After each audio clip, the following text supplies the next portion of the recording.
Hola, ¿qué tal? Bienvenidas y bienvenidos a este cuarto programa sobre teoría de género. Nos acompaña el doctor Ricardo Ruiz Carbonell, especialista en Derechos Humanos y Género. Bienvenido nuevamente. Muy buenos días, gracias por todo. No, al contrario. En el programa anterior comenzaste a platicarnos sobre cómo los movimientos de mujeres han logrado avances a través de la historia y hasta llegar a la actualidad para lograr la igualdad. Y también comenzaste a compartirnos algunos ejemplos que nos han ayudado a comprender qué es el feminismo y qué es el machismo. ¿Es correcto hablar de feminismo o de feminismos? Bueno, actualmente el término correcto es feminismos en plural. ¿Por qué? Pues porque desde que surgen las primeras olas de los movimientos feministas, que como ya platicábamos en la sesión anterior, tiene lugar en la época de la Revolución Francesa, es cuando empiezan a los movimientos tal vez desde la práctica más de lucha, más movimientos sociales, si bien es cierto que en plena Revolución Francesa también hay un componente en este caso muy concreto que es el marco teórico y todo lo que son los aportes desde el campo del análisis.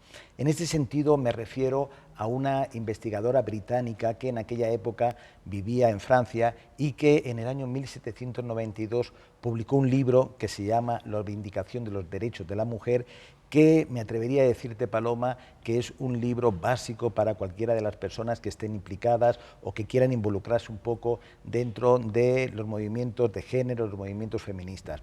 En este caso, Mary Wollstonecraft, que era ella la autora, pues ya aportó unas cuestiones muy interesantes para los feminismos, hasta extremos tales como, imaginémonos al día de hoy, conocemos por muchos lados ya, lo que se conocen como las medidas de acción temporal, las medidas especiales, que en este caso en México sobre todo han tenido una cuestión muy importante a través de las acciones afirmativas.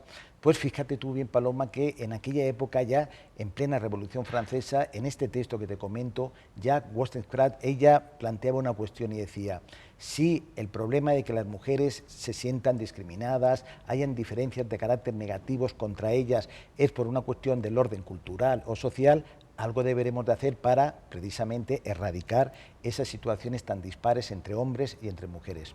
Más tarde han habido, como te comentaba, otros muchos movimientos y en este caso también me gustaría ubicar un poco la mitad del pasado siglo en el cual, pues bueno, los aportes de Simone de Beauvoir han sido básicos para los movimientos feministas, pero sobre todo ya en los años 70 es cuando empiezan también a través de las reivindicaciones, a través de las luchas, a través ya también un poco de la participación tímida en aquella época, pero también ya era de alguna otra forma innovadora la participación política de las mujeres. No nos engañemos que eso ha sido otro de los grandes obstáculos en los cuales los feminismos han aportado mucho para poder hablar al día de hoy de una paridad en algunos países. Y entre ellos, bueno, como bien sabemos, en México con sus especificidades y con sus limitaciones. ¿Qué ocurre en este sentido? Pues que al día de hoy, como tú planteabas la pregunta, tenemos que hablar de feminismos. Los feminismos se han ido diversificando por distintos campos, distintos caminos y efectivamente pues tenemos que hablar de, no es lo mismo lo que son las demandas públicas, las demandas necesarias, las demandas políticas de las mujeres africanas con relación a las mujeres europeas o en su caso con las mujeres latinas. En este sentido también ha habido muchos aportes y también hay otra cuestión muy importante y es algunas que lo hacen desde un campo académico, otros siguen haciéndolo más desde la lucha social y al día de hoy podemos hablar, como te digo, de feminismos, feminismos que nos llevan tanto desde el campo legal, lo que es el feminismo legal, lo que es el ecofeminismo, lo que es el ciberfeminismo, es decir, estamos hablando de una gran variante, un mosaico mucho más amplio de lo que son los feminismos, pero con una cuestión, cada una con sus particularidades, cada una con sus puntos de vista, con sus decisiones dentro de su propia trinchera, tienen en común una cuestión y eso sí que es lo que me gustaría que considerara el público que va a estar escuchando estas cápsulas y es que todas propician la igualdad entre mujeres y hombres, todas procuran eliminar cualquier brote que a través de discriminaciones, a través de exclusiones, a través de violencias se han venido generando y se siguen generando en la actualidad en contra de las mujeres. Al mismo tiempo, también dentro de los movimientos feministas, si bien es cierto que todas lo hacen desde lo que es el análisis de género, también es verdad que en algunos casos se dedican mucho más a trabajar las cuestiones de los feminismos desde ya grupos que por una u otra circunstancia se puedan encontrar en situaciones de vulnerabilidad. Me estoy refiriendo a cómo abarcan los movimientos feministas todo el problema de la migración, cómo lo hacen con los pueblos indígenas, cómo lo hacen con las niñas, cómo lo hacen con las mujeres adultas mayores, cómo lo hacen con las mujeres lesbianas, etcétera, etcétera. Por lo tanto, lo que sí que es una cuestión que me gustaría mucho puntualizar es que los movimientos feministas han aportado y mucho lo que han sido los avances que al día de hoy tenemos para intentar lograr esa igualdad sustancial. Okay. Y de esas aportaciones que nos estás mencionando, ¿nos podrías abundar un poco más? ¿Cuáles han sido o ampliarnos esta parte? Sí, pues mira, por ejemplo, yo me atrevería a decirte en distintos puntos, si te parece, y voy a remitirme tal vez como punto de inicio, como punto de inflexión a tiempos recientes. Tiempos recientes me refiero al año 1995, en los cuales, precisamente a través de la Conferencia Mundial de Beijing, que tuvo lugar en esta ciudad china en el año 95, se llevan temas que son prioritarios en este sentido. Entre ellos, ¿cuáles son? Pues todo lo que ocurre dentro del orden de las familias, lo que ocurre en el mundo del trabajo, lo que ocurre en el sistema educativo, lo que ocurre a través del medio ambiente. Hay una particularidad específica con relación a los derechos de las niñas. Y en este tenor, son 12 las esferas en este caso, pues mira, te podría decir que los feminismos han conseguido que al día de hoy, dentro del orden de la familia, existan ya derechos iguales. Hasta hace muy poco tiempo, fijémonos, habían leyes, pero no me estoy refiriendo a décadas muy atrás, me refiero y en países a lo mejor mucho más occidentalizados, mucho más, digámoslo así, progresistas en cuanto al reconocimiento de derechos. Ellas tenían una cuestión bien clara: los derechos que se llevaban a cabo dentro de la familia con relación tanto a la esposa como a los hijos o las hijas eran un patrimonio exclusivo, en este caso, de los hombres. La patria potestad, la administración de los bienes gananciales, cualquier tipo de derecho era adjudicado totalmente a los hombres. Al día de hoy, prácticamente en todos los países que conforman este planeta, este tipo de derechos está reconocido para hombres y para mujeres. La participación política ha sido otro logro, es decir, en este caso, como decían pues, muchas investigadoras y muchas feministas muy reconocidas, lo personal es político. ¿Qué ocurre? Tenemos el ejemplo que en México hemos avanzado, pero hemos avanzado ¿desde cuándo? Desde los años 53 en concreto, que es cuando en nuestro país pues llega a cabo la posibilidad de que las mujeres puedan ser elegidas y puedan ser electoras en cualquier tipo de, digámoslo así, de elecciones de cualquier característica. ¿Qué ocurre? Desde los años 53 es fruto de esos movimientos feministas, pero también hay una cuestión muy importante y es, como yo comentaba en la sesión anterior, la necesidad de que confluyan, en este caso, la ciudadanía, que confluyan las políticas públicas y que confluyan también, en este caso, como te comento, las cuestiones normativas. En el año 1952 se promulgó por parte de Naciones Unidas la Convención sobre los Derechos de la Mujer y, en este caso, derechos políticos. Y en este caso pues fue un punto de inflexión, fue un punto de inicio para más tarde, igual que ocurrió en México un año después, en otros muchos países, empezase a darse la posibilidad de que las mujeres pudieran votar y ser votadas a través de la década de los 50, de los 60. Y, por supuesto, el tema del trabajo, es decir, al día de hoy estamos hablando de una cuestión muy importante y es la participación reconocida, remunerada, con sus excepciones, con sus limitaciones y, por supuesto, con sus diferencias negativas, pero aún así es cierto que cada día es mayor el número de mujeres que ya han conseguido insertarse dentro de ese mundo público. Por tanto, los feminismos, como te quiero comentar, no han hecho más que aportar muchas características, muchos matices precisamente para el logro de la igualdad. Ok, muchas gracias. Y bueno, una parte complementaria en estos temas que hemos estado tratando sobre teoría de género son los estudios de las masculinidades, que desde los 90 más o menos empezaron, ¿no? ¿Qué buscan? ¿Cuál es su objeto de estudio? Pues bueno, el tema de los nuevos estudios de las masculinidades, como bien comentas tú, para mí es un tema muy importante. ¿Por qué? Porque es eliminar barreras, eliminar roles, eliminar estereotipos que lo único que han hecho ha sido propiciar siempre distinciones, generar exclusiones, en este caso dirigidas a las mujeres y sobre todo hacer un cambio de cultura, un cambio de mentalidad de los propios hombres. En ningún momento yo voy a justificar las actitudes machistas, las actitudes androcéntricas, las actitudes de prepotencia, de poder, de dominio, que históricamente siempre ha existido. Pero lo que sí que es cierto es que si hacemos un correlativo histórico, tenemos que ubicarnos en un tema básico. Ese tema básico es la educación. Y la educación, en este caso, la educación social, la educación en las escuelas, la educación en las familias, siempre han propiciado una cuestión que ha sido cómo debíamos de comportarnos hombres y, por supuesto, cómo debían de comportarse mujeres. ¿Qué ocurre en ese tema? Pues lo que hace el tema de las masculinidades es hacer un análisis de esos atributos, de esas ventajas que hemos tenido y sobre todo visibilizar opciones alternativas para, en este caso, poder llevar a cabo una cultura mucho más igualitaria. Yo pienso que a través de cambiar la mentalidad, en este caso de hombres adultos, de hombres mayores, de hombres jóvenes, de niños, pues efectivamente vamos a generar una cultura mucho mayor del respeto, de la libertad, de la individualidad del ser humano y con eso vamos a avanzar mucho. Ok, y bueno, al igual que en el caso de los feminismos, las masculinidades también son diversas. Por supuesto. ¿Cuánto nos podrías decir si hay algún cierto número de masculinidades o qué características tienen?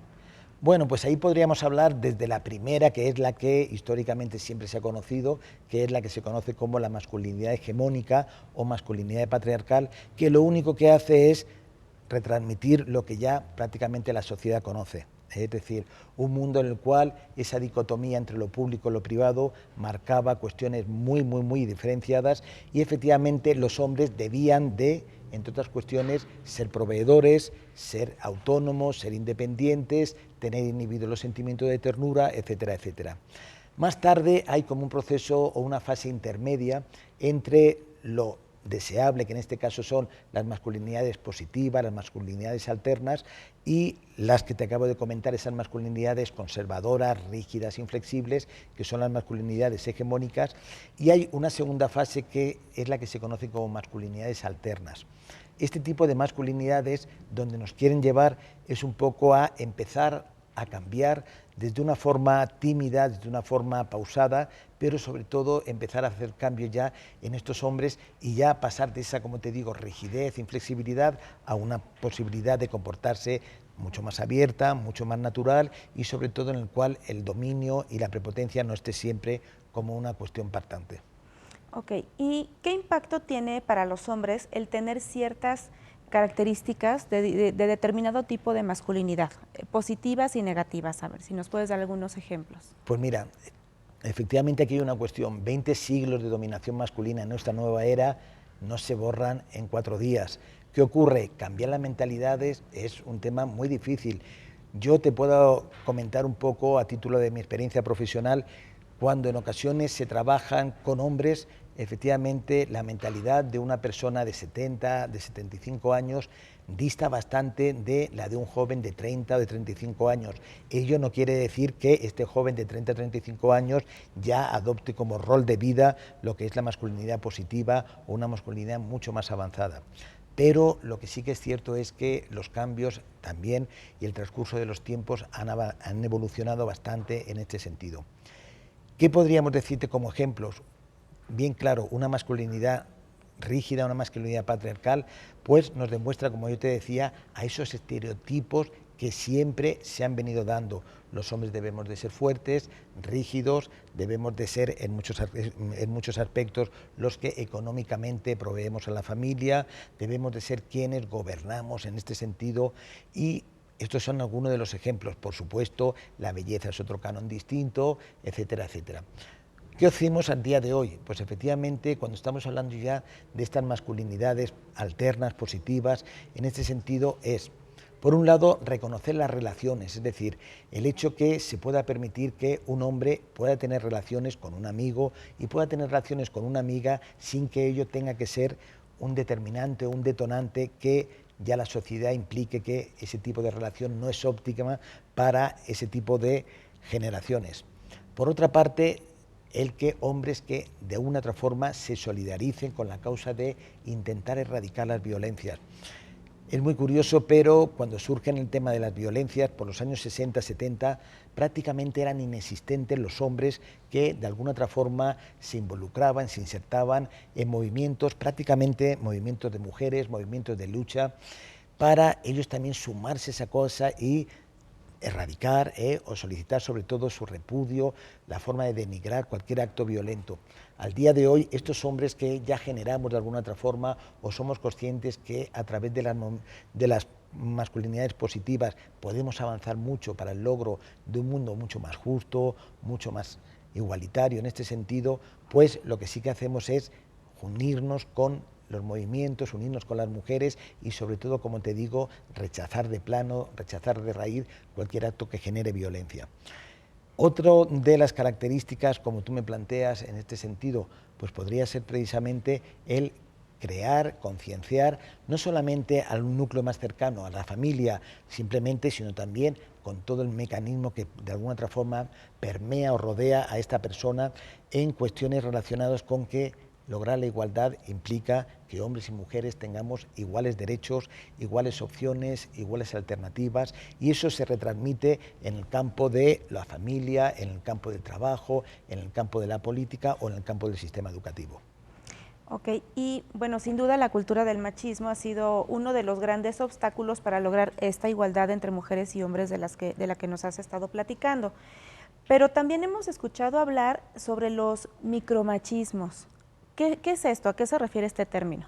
Bueno, pues el término de micromachismos es un término relativamente reciente. También surge un poco al hilo de lo que tú platicabas hace un momento con respecto a los inicios de las nuevas masculinidades.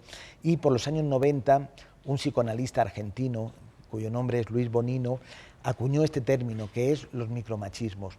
Los micromachismos, donde nos derivan en este caso, es cuestiones que para muchas víctimas y para muchos victimarios, por supuesto, pueden resultar totalmente imperceptibles, prácticamente capilares, es decir, que en muchos momentos a lo mejor no hay una evidencia como podríamos hablar de una violencia física o de una violencia psicológica o de una violencia sexual, sino son actos que en un primer momento son mucho menos visibles, lo que es el acto agresivo, pero que efectivamente con el transcurso de los tiempos siguen siendo totalmente nocivos, siguen siendo totalmente contundentes como un generador de violencia en este caso.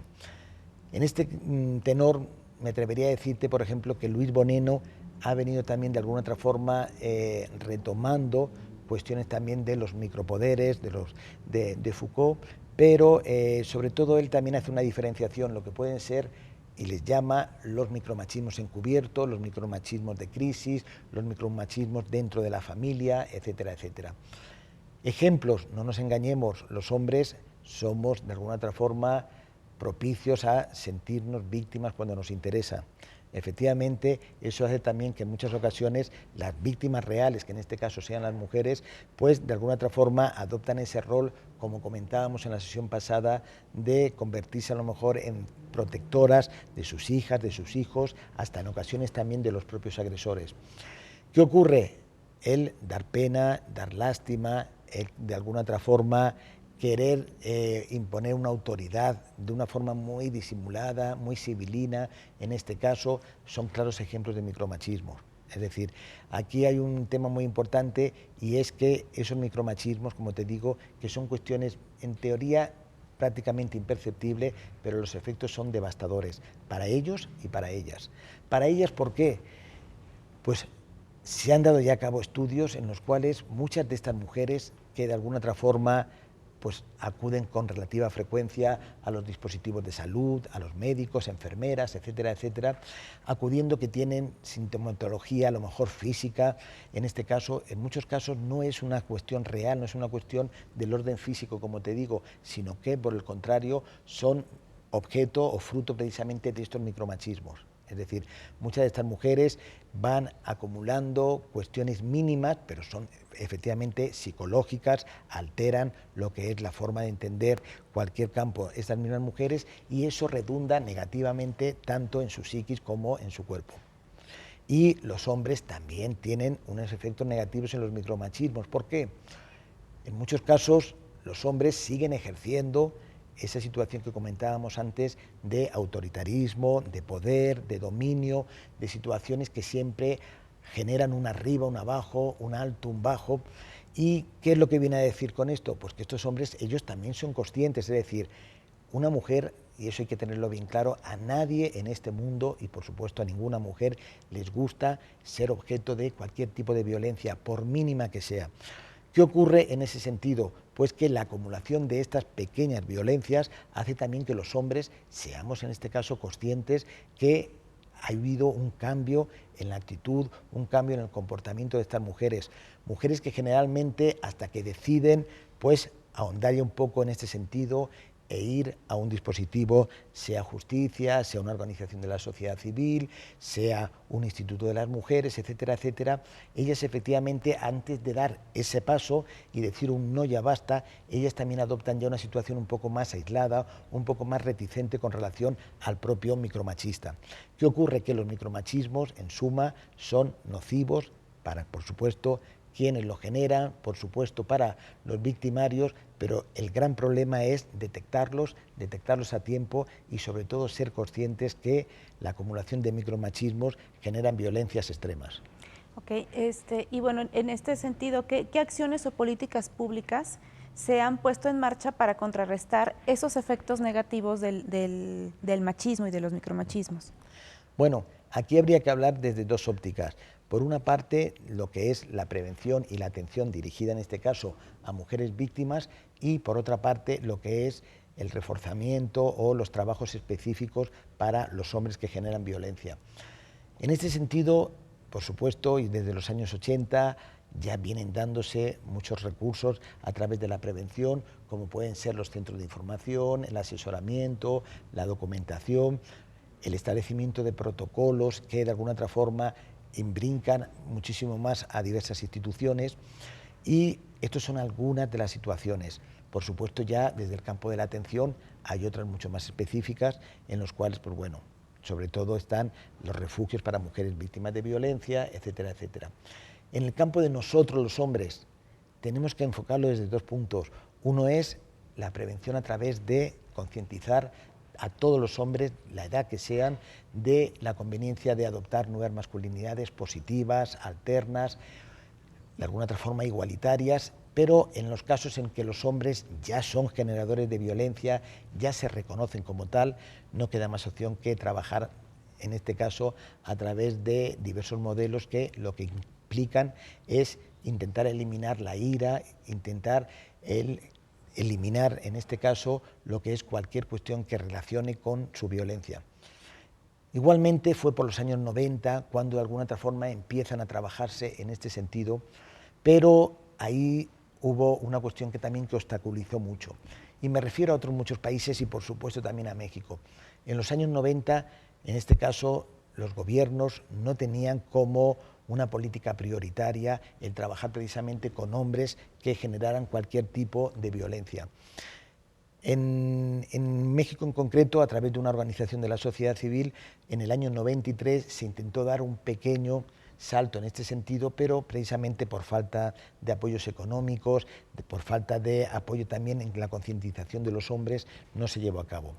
Pero desde el 97 ya empezaron las primeras organizaciones de la sociedad civil a trabajar este tema.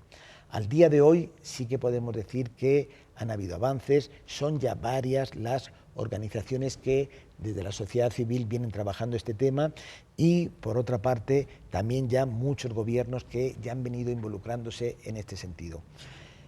¿Qué te podría decir más en este punto? Pues un tema muy interesante y nuevamente retomo lo que yo te comentaba hace un momento, la necesidad de que estén de alguna otra forma conexas, unidas, la legislación, las políticas públicas y los cambios en mente.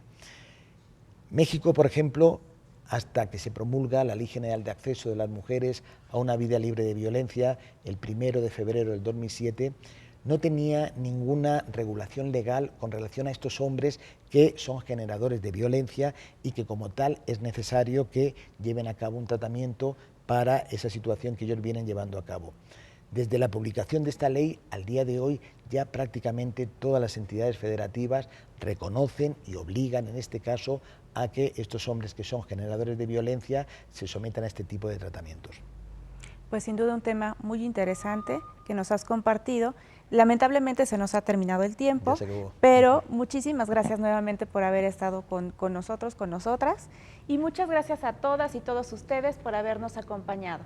Hasta la próxima. Muchísimas gracias, Paloma. Gracias. No, gracias a ti.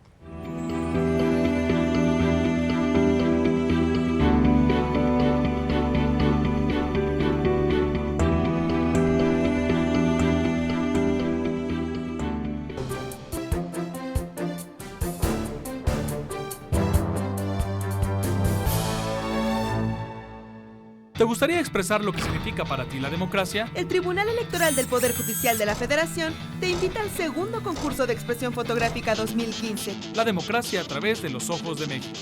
Podrán participar tus fotografías inéditas en formato digital, capturadas con cualquier cámara, teléfono celular, tableta electrónica u otros dispositivos. Para mayores informes, consulta la convocatoria en www.te.gov.mx/concurso de fotografía. Participa y exprésate. Tribunal Electoral del Poder Judicial de la Federación.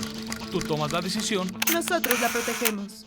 Este año, elegiremos diputados federales y autoridades en 17 entidades federativas. Las y los mexicanos podemos tener la certeza de que contamos con instituciones fuertes. Muestra de ello es el reconocimiento que recibió el Tribunal Electoral como la mejor institución electoral del año, entre órganos de todo el mundo. Lo que ratifica nuestro trabajo de cara al proceso electoral 2015. Tribunal Electoral del Poder Judicial de la Federación. Tú tomas la decisión, nosotros la protegemos.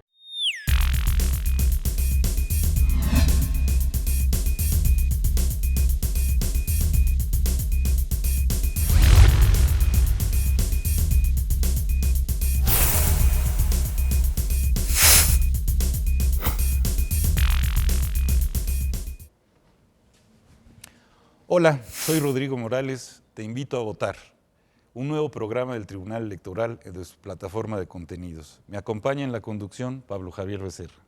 En este espacio vamos a hacer el análisis del proceso electoral con la ayuda de invitados, funcionarios electorales, analistas y académicos que nos van a ayudar a entender los avances de las etapas del proceso electoral en curso. Nuestros invitados nos van a ayudar a conocer las novedades de la reforma electoral, a identificar los retos para las instituciones y a explicarnos sobre todo por qué todos tenemos que ir a votar. Recuerda, nos vemos aquí en Plataforma Electoral, el canal de televisión por internet del Tribunal Electoral del Poder Judicial de la Federación, donde tú tienes mucho que ver.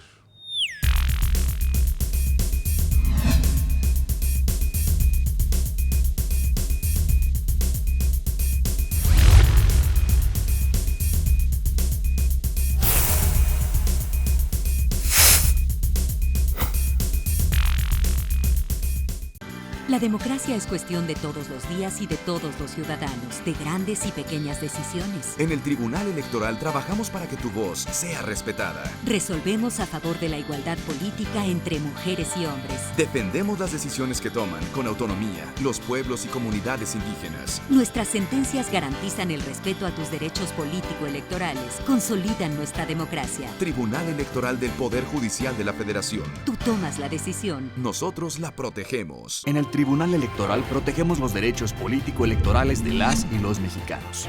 En los últimos 3 años atendimos más de 60,000 asuntos, 8 de cada 10 interpuestos por ciudadanos, y en este año resueltos en apenas 11 días. Trabajamos por la igualdad entre mujeres y hombres y por la autonomía de los pueblos y comunidades indígenas. Somos referencia para tribunales locales y extranjeros. Tribunal Electoral del Poder Judicial de la Federación. Tú tomas la decisión, nosotros la protegemos.